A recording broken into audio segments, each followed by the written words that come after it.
Greetings, seekers of truth and light. Today we're going to explore a topic that's both challenging and essential for our spiritual growth, recognizing the signs of an evil person.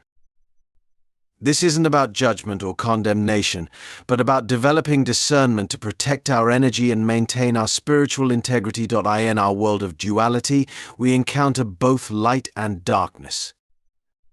While it's important to approach all beings with compassion, it's equally crucial to recognize when someone's energy is harmful. This awareness allows us to make informed choices about our interactions and relationships. The concept of evil is complex and often misunderstood. It's not always obvious or dramatic like in movies. Sometimes it's subtle, masquerading as charm or even kindness. That's why we need to sharpen our intuition and observation skills to detect it. Let's begin by exploring the first 3 signs that you might be dealing with an evil person. Remember, these signs often work in combination, so it's important to look at the bigger picture. The first sign is a persistent pattern of dishonesty. Now, we all tell white lies occasionally, but an evil person's dishonesty goes beyond this. They lie habitually, even when there's no apparent benefit. Their lies are often elaborate and designed to manipulate others. They might create entire false narratives about their life or experiences. Pay attention to inconsistencies in their stories and trust your gut when something doesn't feel right. The second sign is a lack of empathy. This is perhaps one of the most telling indicators. An evil person struggles to genuinely connect with others' emotions. They might mimic empathy when it serves their purpose, but it lacks depth. You might notice they're unmoved by others' suffering or even take pleasure in it. They often view people as objects to be used rather than as fellow beings deserving of respect and compassion. The third sign is an excessive need for control. Evil individuals often have an insatiable desire to dominate others. This can manifest in various ways, from subtle manipulation to outright coercion. They might try to control your thoughts, actions, or even your relationships with others. They often use fear, guilt, or shame as tools to maintain this control. Be wary of someone who consistently tries to isolate you from your support system or makes you doubt your own perceptions. As we consider these signs, it's important to reflect on our own experiences. Have you encountered people who display these traits? How did their presence affect you? Did you notice changes in your energy or mental state after interacting with them?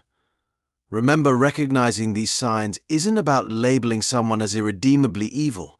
It's about protecting your own energy and making conscious choices about who you allow into your life.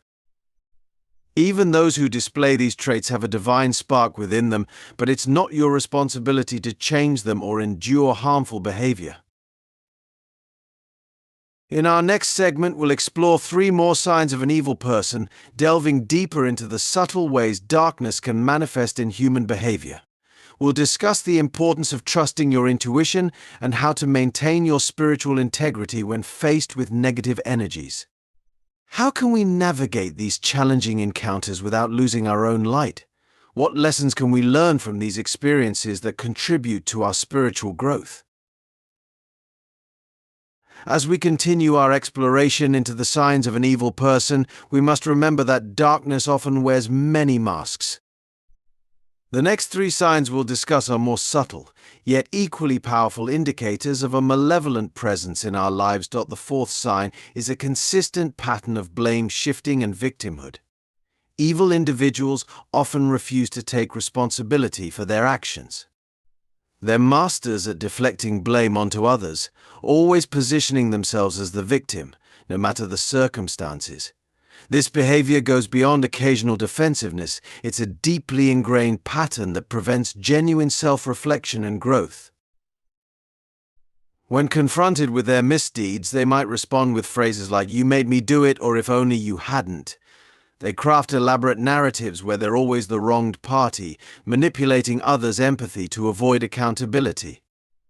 This constant victimhood serves a dual purpose. It absolves them of responsibility and garners sympathy from others. The fifth sign is a lack of genuine remorse. While an evil person might apologize when it serves their purpose, their apologies lack depth and sincerity. Pay close attention to their actions following an apology. Do they make real efforts to change their behavior, or do they quickly revert to their harmful patterns? True remorse involves not just words but a commitment to personal growth and change. Moreover, their apologies often come with conditions or blame. "I'm sorry you feel that way," or "I'm sorry, but if you hadn't." These are not genuine apologies but further attempts at manipulation and control. A sincere apology acknowledges the hurt caused without qualifications or excuses. The sixth sign is a tendency to exploit others' weaknesses. Evil individuals are often remarkably perceptive when it comes to identifying others' vulnerabilities. However, instead of using this insight to offer support and understanding, they exploit these weaknesses for their own gain. They might use your insecurities to undermine your confidence, or take advantage of your kindness by constantly demanding favors without reciprocation. This exploitation can be subtle. They might present it as just joking when they make cutting remarks about your insecurities, or frame their constant demands as needing your help. But over time, this behavior erodes your self-esteem and boundaries. It's a form of emotional vampirism, draining your energy to fuel their own desires and ego. As we reflect on these signs, it's crucial to turn our gaze inward. Have you encountered individuals who display these traits? How did their presence affect your energy, your self-perception, your relationships with others? Did you find yourself constantly doubting your own judgment or feeling emotionally drained after interactions with them? It's also important to consider why we might be drawn to such individuals. Sometimes our own unresolved issues or need for validation can make us vulnerable to their manipulation. This isn't about blaming ourselves, but about understanding our patterns so we can make healthier choices in the future. Remember, recognizing these signs isn't about condemning others. It's about developing discernment to protect our energy and maintain our spiritual integrity. Even those who display these traits have the potential for growth and change. However, it's not our responsibility to endure harmful behavior or to sacrifice our well-being in hopes of changing them. In our next segment, we'll explore the final 3 signs of an evil person, delving into the more insidious ways darkness can manifest in human behavior. We'll discuss how to trust your intuition when faced with these individuals and strategies for maintaining your own light in challenging encounters. How can we navigate these difficult relationships without losing our compassion or compromising our values? What spiritual lessons can we glean from these experiences that contribute to our own growth and enlightenment?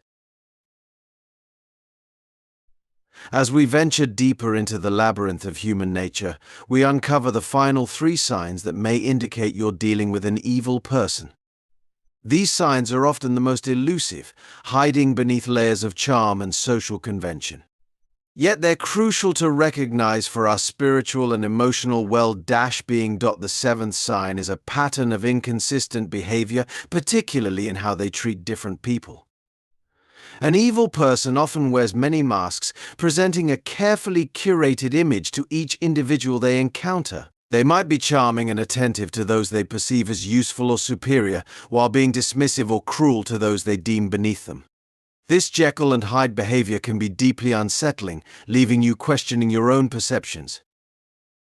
Pay close attention to how they treat service workers, children, or animals. These interactions often reveal their true nature. Do they show kindness only when there's something to gain? Do they become a different person when they think no one important is watching? This inconsistency is not merely mood swings, but a calculated strategy to manipulate and control their environment. The 8th sign is a lack of respect for boundaries. Evil individuals often view others' boundaries as challenges to be overcome rather than limits to be respected. This disregard for boundaries can manifest in various ways, from subtle emotional manipulation to more overt violations of personal space or privacy.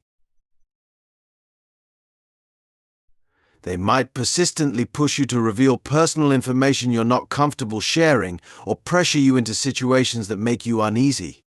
They often use guilt or shame as weapons to erode your boundaries. If you really cared about me, you would, or don't be so uptight.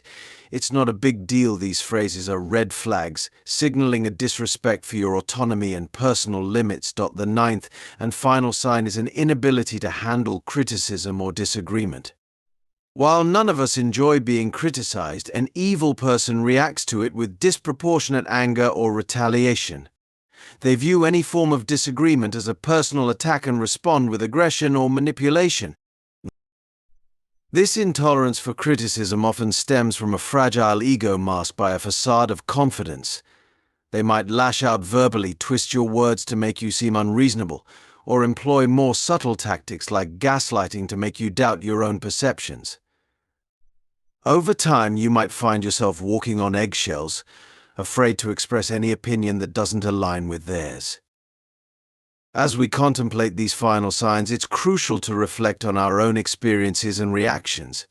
Have you encountered individuals who display these traits? How did their presence impact your sense of self, your relationships, your spiritual journey? Did you find yourself compromising your values or losing touch with your intuition in their presence? It's also important to consider why we might stay in relationships with such individuals despite recognizing these signs. Is it fear, a misplaced sense of loyalty, or perhaps our own unresolved issues? This self-reflection isn't about self-blame, but about understanding our patterns so we can make choices that align with our highest good. Remember, recognizing these signs doesn't mean we should respond with hatred or judgment. Even those who display these traits are on their own spiritual journey, grappling with their own darkness. Our task is not to change them, but to maintain our own light and integrity in their presence. In our final segment, we'll explore practical strategies for dealing with evil individuals while maintaining our spiritual equilibrium. We'll discuss the importance of setting firm boundaries, trusting our intuition, and surrounding ourselves with positive energies. How can we navigate these challenging relationships without losing our compassion or compromising our values? What spiritual lessons can we extract from these experiences to fuel our own growth and enlightenment? How can we transmute these negative encounters into catalysts for our spiritual evolution? As we conclude our exploration of the signs of an evil person, we must now turn our attention to the most crucial aspect of this journey: how to navigate these challenging encounters while preserving our spiritual integrity and fostering our own growth. This final segment is not about vanquishing evil, but about alchemizing these experiences into catalysts for our spiritual evolution. First and foremost, we must cultivate and trust our intuition. Our inner voice, that quiet knowing, is our most powerful tool in recognizing and responding to negative energies. Often we sense something is amiss long before we can articulate it. Honor these feelings. If someone's words or actions consistently leave you feeling drained, anxious, or confused, pay attention. Your body and spirit are trying to protect you. Establishing and maintaining firm boundaries is paramount when dealing with individuals who display the signs we've discussed. This isn't about building walls, but about defining the limits of acceptable behavior in your life. Communicate these boundaries clearly and consistently. Remember, you're not responsible for managing others' reactions to your boundaries. Their discomfort or anger is not a sign that you're wrong, but often an indication that your boundaries are necessary. Practice the art of detachment. This doesn't mean becoming cold or uncaring, but rather not allowing yourself to be emotionally manipulated by others' behaviors or moods.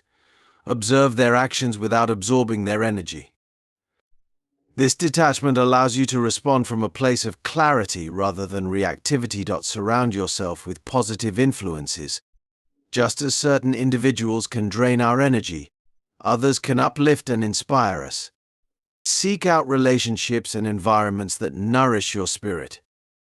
This positive energy acts as a protective shield, making it easier to recognize and deflect negative influences. Engage in regular spiritual cleansing practices. Whether it's meditation, prayer, energy work, or time in nature, find rituals that help you release negative energy and realign with your higher self. These practices not only protect you but also strengthen your ability to maintain your center in challenging situations. When you must interact with individuals who display evil traits, practice compassion both for yourself and for them. Remember, their behavior often stems from deep wounds and their own spiritual disconnection. This doesn't excuse their actions, but understanding this can help you maintain your own peace. Compassion doesn't mean enduring abuse, it means responding from a place of wisdom rather than reacting from fear or anger. Use these encounters as opportunities for self-reflection and growth. Ask yourself, what is this situation teaching me about myself? Are there patterns in my life that have made me vulnerable to this type of person? What strengths am I developing by navigating this challenge? By viewing these experiences as spiritual lessons, we transform potential trauma into growth. Remember, it's not your responsibility to change or fix evil individuals.